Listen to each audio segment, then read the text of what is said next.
Essa que é a realidade. É uma brincadeira de mau gosto com a cara de nós brasileiros. A outra matéria diz assim, ó: brasileiros podem ser punidos pela tara punitiva. É assim que está escrito na matéria, não sou eu que estou dizendo. Foi o Estadão que escreveu. A Revista Oeste está replicando. Mas quem escreveu foi o Estadão, o Estado de São Paulo, o jornal. Tara punitiva.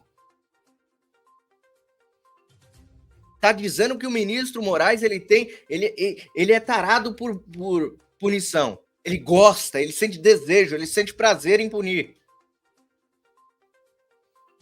E isso é o Estadão que está dizendo. Olha só, para o Estadão, o próprio inquérito que determinou o bloqueio do X é repleto de irregularidades, incoerências e amadorismo. Aqui o Estadão chama o advogado que se tornou ministro do STF, nunca foi juiz, o advogado que se tornou ministro do STF, de amador. Amador é o que o Estadão chama o Alexandre de Moraes. Será que o Estadão vai sofrer alguma punição? Será que o Estadão vai ser retirado do ar? Será que o Estadão vai receber alguma multa? Porque como que ele chama um ministro do STF, ministro do Monte Olimpo da Justiça, de amador? E aí eles continuam, e foi movido pela tara punitiva e revanchista. Estão humilhando. O Estadão está humilhando o Xandão. Olha só. Para piorar ainda mais, a conduta passível de punição é fluida. Que diabos é isso? Que diabos é um uso extremado? Que provavelmente é alguma palavra que estava no processo. Pergunta o texto. Trata-se de mais um tipo penal fabricado sob medida por Moraes. É o que o Estadão está dizendo. Foi fabricado, é uma lei fabricada. É um tipo penal fabricado para punir quem ele bem entender. Eu assino embaixo aqui nessa matéria do Estadão. Não sei se vocês concordam aí com o Estadão. Mas olha o que ele diz. É um tipo penal fabricado sob medida. Eu gostei desse termo aqui. Para punir quem ele bem entender. Ou seja, ele escolhe sem investigação nenhuma, ele escolhe quem ele vai punir, inventa palavras que não existem no ordenamento jurídico, não existe, principalmente no livro dos advogados, não existe, principalmente na Constituição brasileira, e ele vai inventando. Eu preciso punir tal cidadão. Usem a criatividade de vocês. Não é assim que ele falava nas mensagens que foram vazadas aí, pelo Taliaferro? Use a criatividade de vocês. E aí eles usam a criatividade e colocam a palavra uso extremado. O que é isso? O Estadão pergunta. O que é uso extremado? Tá acabando as palavras? Aí eles têm que inventar as palavras?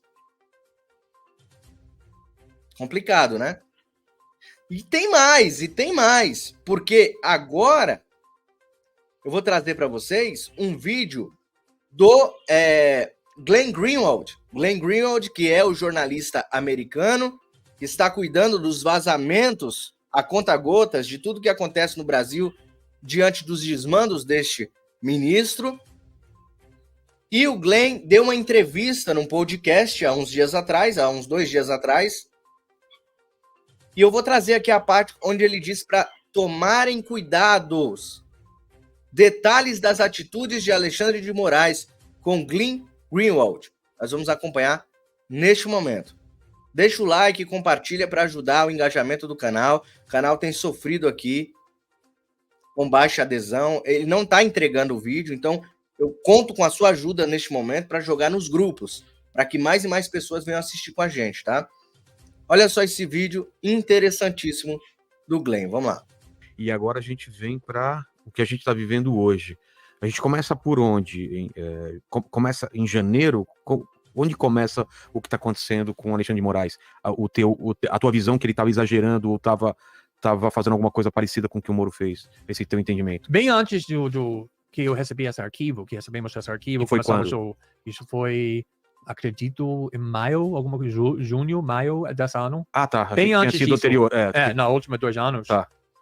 Eu estava levantando minha voz muito, não só aqui no Brasil, mas também nos Estados Unidos, internacionalmente, porque para mim, que o Alexandre de Moraes estava fazendo, em nome de 8 de janeiro e tudo isso, foi muito autoritário.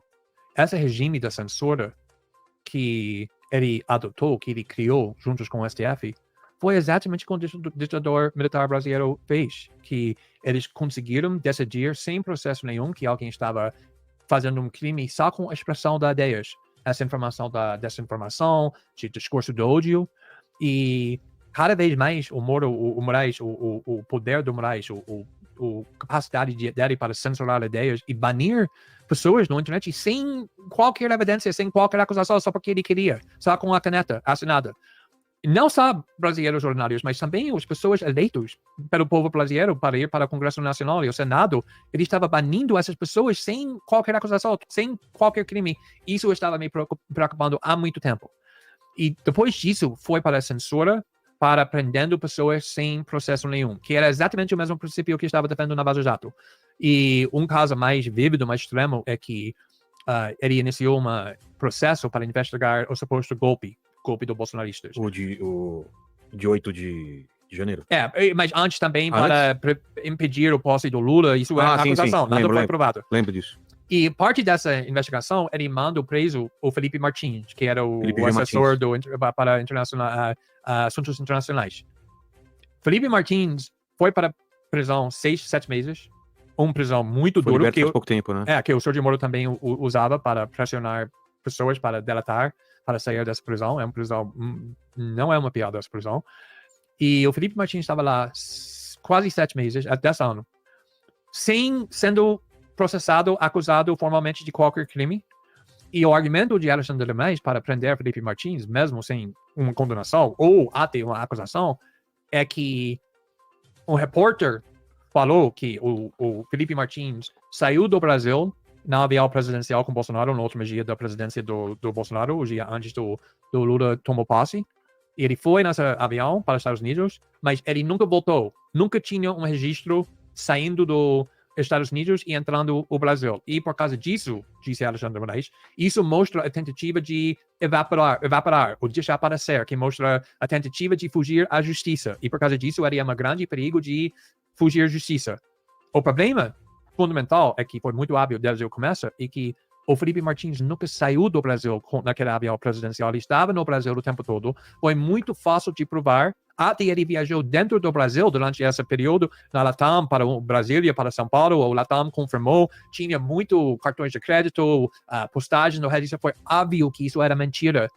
E até conseguimos provar isso, o Procurador-Geral da República foi para Alexandre de Moraes em março, 2 meses depois, Felipe Martins foi preso e disse que, erramos, acho que a evidência está muito claro que o Felipe Martins nunca saiu então, estamos em favor do soltura dele da prisão. Alexandre de Moraes rejeitou isso, mandou ele ficar na prisão, mais 5 meses, publiquei um artigo na Folha com toda a evidência mostrando que isso é uma mentira. O Procurador-Geral voltou, falando que, mais uma vez, tem mais evidência ainda que ele nunca saiu do Brasil e, finalmente, o Alexandre de Moraes mandou ele solto, só depois de 6, 7 meses. Quando tem um juiz que pode silenciar qualquer pessoa que ele quer, banir pessoas da internet, mandar pessoas para a prisão, sem um menor processo, muito menos evidência.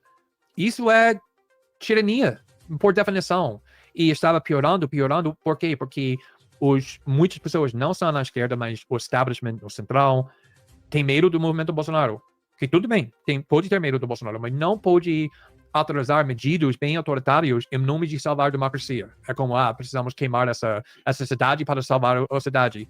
Não é justificado usar medidas autoritárias em nome da democracia. Não pode salvar a democracia. Você está dizendo aqui que parece que realmente existiam indícios bem grandes que poderia ter algum golpe, que poderia estar sendo armado, mas isso não justifica o que vai no tribunal e mostra a evidência e pega uma condenação com um processo justo e depois manda eles para a prisão. Entendi. É isso.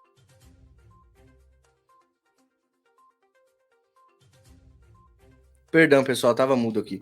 É isso que a gente defende todo dia, né? É exatamente isso que o Glenn tá falando.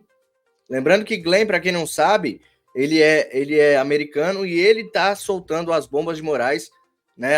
Os desmandos de Moraes, as denúncias em conta-gotas lá no Twitter, né? Então, o Glenn é o grande responsável, um dos grandes responsáveis por estar fazendo essa revolução. E lembrando que ele não é de direita, tá? Ele não é de direita, o Glenn é de esquerda, esquerdista, tá? Só que agora ele é de extrema direita, né? Eles agora estão colocando uma máscara. Eles falaram que ele é até bolsonarista. Então é assim, todo mundo que luta contra o sistema podre, né? E principalmente esse sistema que oprime as pessoas honestas do Brasil, eles são chamados de bolsonarista como se fosse um termo pejorativo. Eu, particularmente, tenho muito orgulho de ser bolsonarista, estou junto com o capitão para o que der e vier. Para o que der e vier. Não sei se você está aí me acompanhando também assim. Isso como funciona qualquer sistema de saúde justa. Não pode mandar pessoas para a prisão sem... Como eu disse, isso era o princípio que estava defendendo na Vaza Jato também. Não estava defendendo o princípio ou a afirmação que Lula era inocente.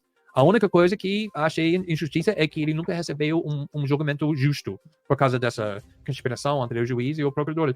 É a mesma coisa com o Alexandre de Moraes. Ele está fazendo muitas coisas parecidas que o Moro estava fazendo, com a esquerda chama até hoje de corrupto. É muito parecido.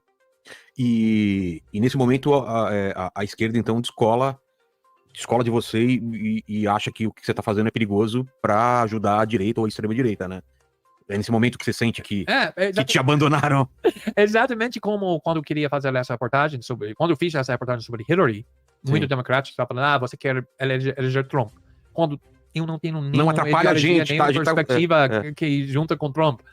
Mas a mesma coisa aqui, como eu disse, o Bolsonaro me ameaçou da prisão. O Ministério Público tentou me processar criminalmente. Você acha que isso é um grande fato do Bolsonaro? Ele também brigava muito com David, chamando... uma vez eu disse alguma coisa sobre ele, uma crítica sobre o Bolsonaro, e ele respondeu falando, eu sei que você queima a rosa. Mas aproveita. Ele falou isso na tradutora do Google e ele botou isso no inglês quebrado. Ele disse isso sobre mim. Então, alguém acha que eu sou bolsonarista? Que tem alguma simpatia, né? Mas exatamente. Não, mas queima mesmo, cara. Não me importa o resultado, o impacto do jornalismo. Tem que fazer jornalismo independentemente de quem está ajudando, quem está predicando. Isso é o papel do jornalista. É isso aí, ó. Esse é um pedaço do corte que eu trouxe para vocês, né, do Glenn Greenwald. Está fazendo um trabalho excelente, mas a gente sabe que ele é esquerdista, ele não gosta do Bolsonaro, mas eles estão tentando fazer com que o trabalho dele seja pró-Bolsonaro, não tem nada a ver.